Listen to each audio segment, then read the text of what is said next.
실크로드 세계사를 읽고 부제, 역사, 바른 관점으로 바라보기. AP 월드 히스토리를 배우며 처음 제대로 배우는 세계사가 너무 어렵고 와닿지도 않아서 고민하고 있던 중 압박에서 옥스퍼드 비잔티움 연구센터 소장이신 피터 프랭콤판 교수께서 쓰신 실크로드 세계사를 사주셔서 읽게 되었다. 분명 한국어로 읽었는데 영어로 된 AP 월드 히스토리 교과서보다 어려웠지만 줄쳐가며 메모해가며 여러 번 훑으며 읽었다. 아직까지도 책을 완전히 이해한 것 같지는 않다마는 앞으로 여러 번 더 읽다 보면 세계사에 대한 조금 더 심화된 이해를 갖게 될 것 같다. 본론으로 들어와서 이 책의 저자는 기존의 서유럽 중심으로 서술되었던 세계사에서 벗어나 실크로드라는 동방의 정치, 경제, 지리, 문화적 중심지에 집중하여 세계사를 재조명한다. 책을 읽으며 왜 저자는 실크로드에 집중하게 되었을까 하는 의문을 계속 품고 책을 읽어 내려갔다. 왜냐하면 한재욱 목사님의 말씀을 빌려 역사는 결국 과거적 사실에 대한 현재의 해석에 기초하기 때문이다. 이 책 또한 역사적 사료에 기반하여 evidence based 하여 쓰인 듯 하지만 그래서 주관적이기보다 객관적이어 보이지만 사실 어떠한 사료를 사용하고 어떠한 사료를 생략할지 또한 저자의 주관이 관여된 부분이다. 이에 프랭코판 교수님은 실크로드를 중심으로 세계사를 이해하고자 노력하셨다면 크리스천인 나는 어떠한 관점을 갖고 이 책을 바라보고 또 세계사를 공부해야 할지 궁금하여 인문학을 하나님께 투 역사 파트를 훑어보게 되었다. 그 책에서 저자이신 한재욱 목사님은 그리스도인은 기독교 역사관을 가지고 있다.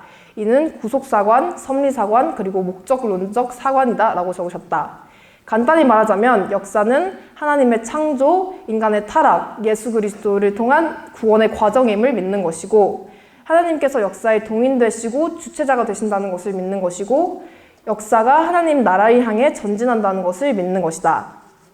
역사는 인간에 의해 쓰인 것처럼 보이나 실은 인간에게 자유의지를 주신 하나님의 섭리하심 아래 쓰여왔고 쓰이고 읽고 쓰일 것이라는 것이다. 여기 예시가 있다. 책에서 저자는 이슬람 왕국의 확장을 무함마드라는 정치적 천재성을 가진 지도자가 자신의 군사들의 경제적, 종교적 관심을 잘 충족시킴으로써 일궈낸 성과라고 말했다. 이 또한 실크로드가 중심이 되었기에 실크로드가 세계사의 중심이었다는 저자의 주장을 잘 뒷받침한다. 하지만 나는 이슬람 왕국의 확장을 보며 하나님께서는 무엇이라고 생각하셨을까 하는 생각이 들었다. 아브라함의 조급함은 이스마엘을 낳았고 이는 이슬람의 뿌리가 되었다. 어쩌면 인간에게 자유를 주신 것을 후회하셨으면서도 하나님의 섭리 안에서 새로운 구원의 역사를 써내려 가실 계획을 하고 계셨을지도 모른다. 십자군 전쟁은 어땠을까? 책의 저자는 이를 신앙과 탐욕의 뒷거래라고 묘사했다. 결국 하나님께 영광이라는 명목 아래 수많은 사람들이 죽어나갔다. 십자군 승리의 주역이었던 보헤몽 장군은 예루살렘이 함락될 때 기사들이 하나님께 감사를 표하기 위해 성주를 행진할 때도 가지 않고 수백 킬로미터 떨어진 곳에서 새로운 전리품 위에 군림하고 있었다고 한다. 더 공부해보고 연구해봐야 알겠지만 십자군 전쟁이 성결한 전쟁이 아니었을 만큼은 분명하다. 종교의 이름으로 하나님의 이름으로 수많은 명의 사망자를 냈을 뿐만 아니라 권력과 탐욕이 동기가 되었기 때문이다.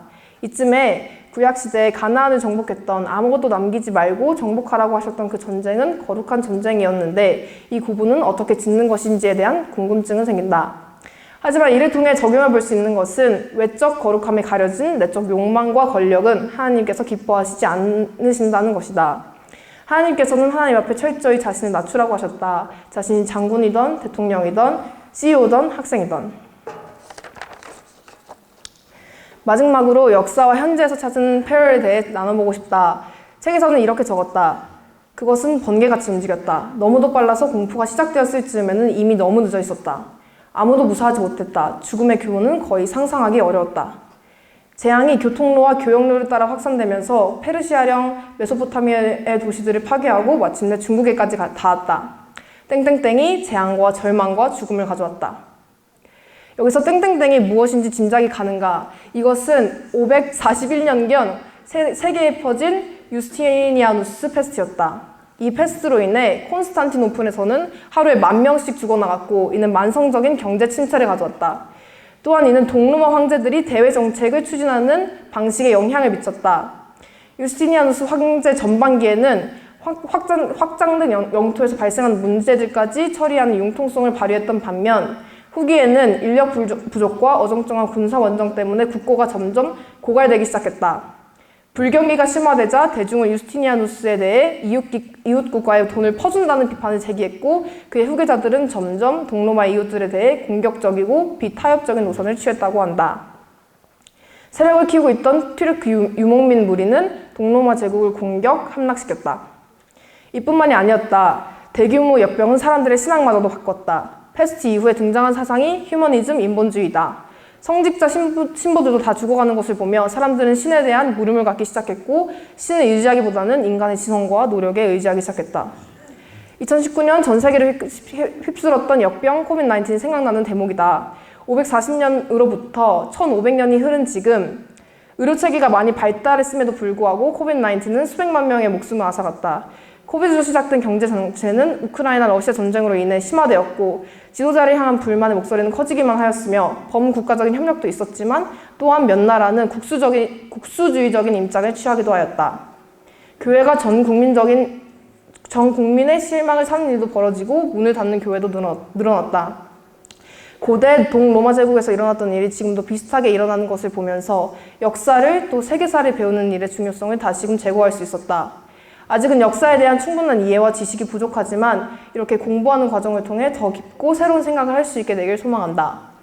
더 나아가자면 코로나의 후유증으로 경제정체가 지속되고 개인주의가 확산되며 기독교가 신뢰를 잃은 지금 동로마처럼 이웃들에 대해 공격적이고 비타협적인 노선을 취하는 것이 아니라 어려운 시기일수록 나누기를 쉬지 않는 우리가 되길 바라본다.